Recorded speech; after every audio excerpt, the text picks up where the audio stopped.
سب سے پہلے تو میں دل سے بہت خوش ہوں آج امیر جماعت سراجیہ ڈاکٹر مسرور الحق شہزاد کے ہاتھوں بیعت لی ہے. گو کہ اس سلسلے سے جب سے پیدا ہوئے ہیں منسلک تو ہیں ہی، لیکن آج سرکاری طور پر اس میں شامل ہو گئے اور انشاءاللہ قانونی طور پہ اور روحانی طور پہ اس میں شامل ہو گئے ہیں.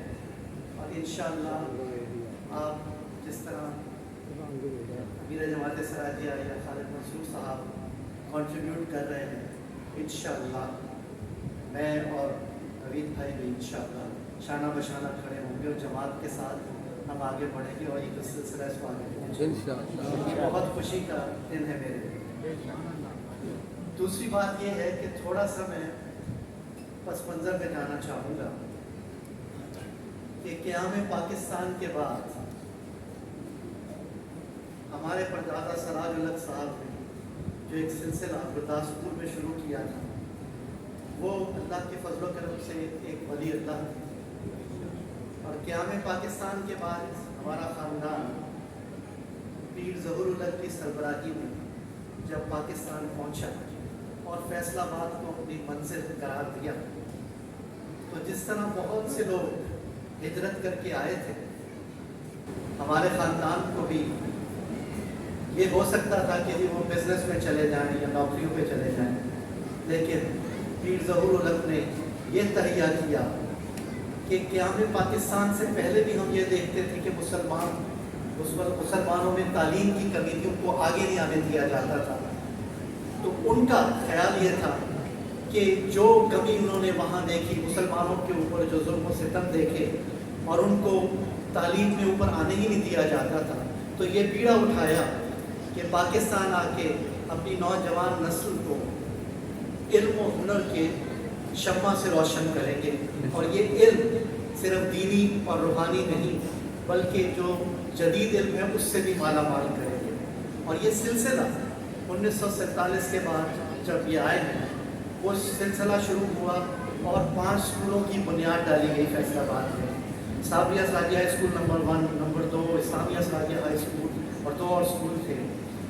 اس زمانے میں بھی ہمارے یہ 5 اسکول فیصل آباد کے ٹاپ کے اسکول ہوا کرتے تھے.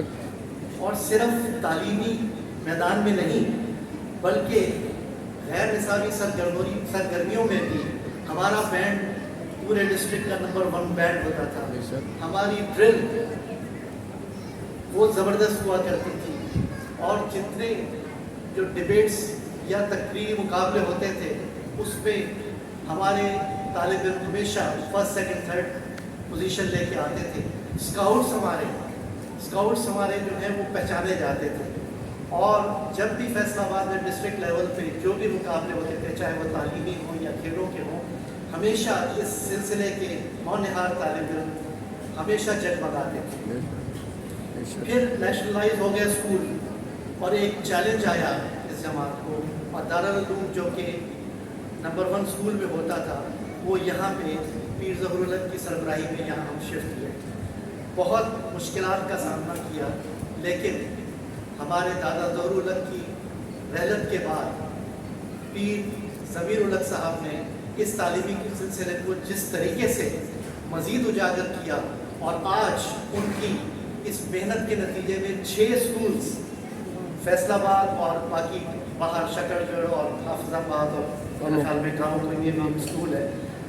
آپ یہ دیکھیں کہ یہ سلسلہ مزید بہتر ہوتا چلا گیا، اور آج یہ رزلٹ آپ دیکھ رہے ہیں جو نظر آ رہا ہے، یہ پیر ظہور الحق کی انتھک کوششوں اور خدمات کا نتیجہ ہے. جو تجربہ وہ تعلیم و تربیت میں رکھتے تھے، وہ سارا کا سارا نچوڑ جو ہے وہ ہماری اس سلسلے میں آنے والے بچوں کو ملا. تو یہ آپ کو ایک جھلک میں نے یہ دکھلائی کہ تعلیم و تدریس اس جماعت کا خاصہ ہے اور ایک مشن ہے اور ایک آبجیکٹو ہے جو کہ نہ صرف جاری ہے بلکہ اس کو مزید آگے لے کے جائیں گے.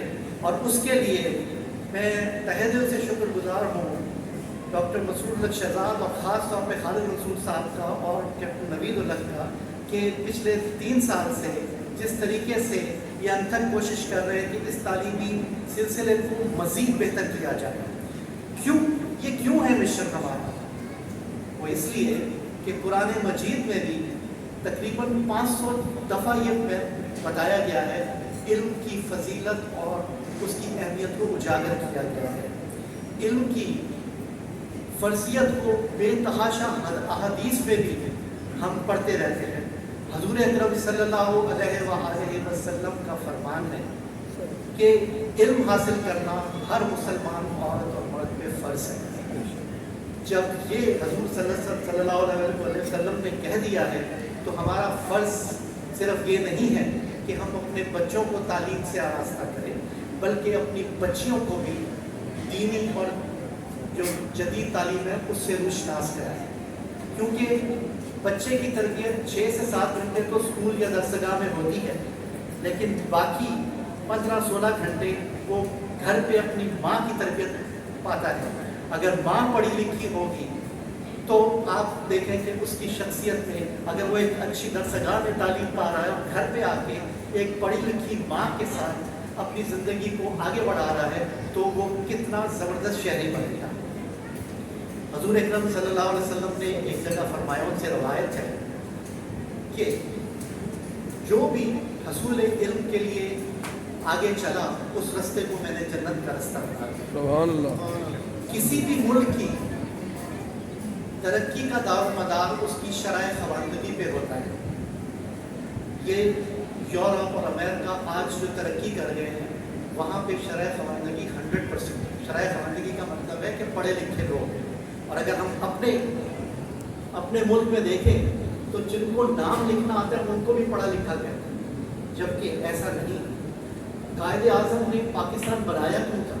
تاکہ مسلمان ہم لوگ یہاں کے تعلیم حاصل کریں. اقبال کا خواب بھی تھا, ان کو بہت فکر تھی, اسی لیے انہوں نے ایک شعر کہا تھا کہ حیرت ہے کہ تعلیم و ترقی میں ہے پیچھے, حیرت ہے کہ تعلیم و ترقی میں ہے پیچھے, جس قوم کا آغاز ہی اقرا سے ہوا تھا.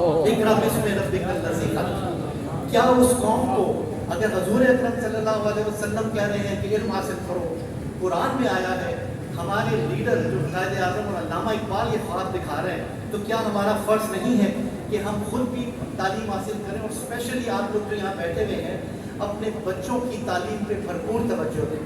ایک سلسلہ آپ کے پاس ہے. اگر آپ یہ دیکھیں کہ جو افورڈیبل کلاس ہے وہ پرائیویٹ اسکولوں میں جا کے پڑھتی ہے, وہ جدید تعلیم تو حاصل کر لیتی ہے لیکن موسٹلی وہ دینی تعلیم سے اس طرح بہرہ نہیں ہو پاتی. یا وہ لوگ جو دینی درسگاہ میں تعلیم پا رہے ہیں وہ زبردست دینی تعلیم حاصل کرتے ہیں لیکن جدید علوم سے وہ پیچھے رہ جاتے ہیں. یہ وہ ادارہ ہے انجمن جماعت سراجیہ جو دونوں تعلیم میں بھرپور آپ لوگوں کو مواقع فراہم کر رہا ہے آپ کے بچوں کے لیے.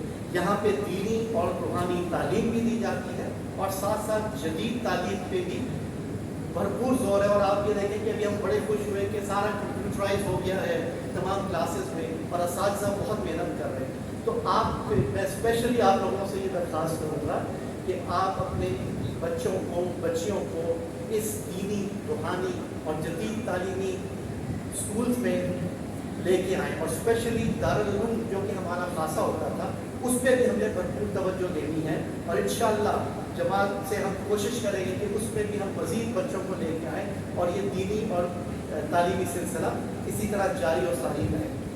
دینی اور جدید تعلیم کے ساتھ ساتھ انسان کو انسانیت سے پیار تبھی ملتا ہے جب اخلاقی تعلیم بھی دی جائے.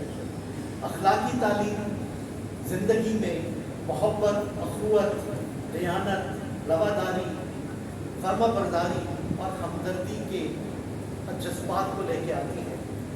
تعلیم ایک ایسا زیور ہے جو کہ آپ کے کردار کو نکھارتا ہے. تعلیم وہ زیور ہے, آپ نے دیکھا ہوگا کہ دنیا میں ہر چیز گھٹتی ہے دینے سے, لیکن علم ایک ایسی دولت ہے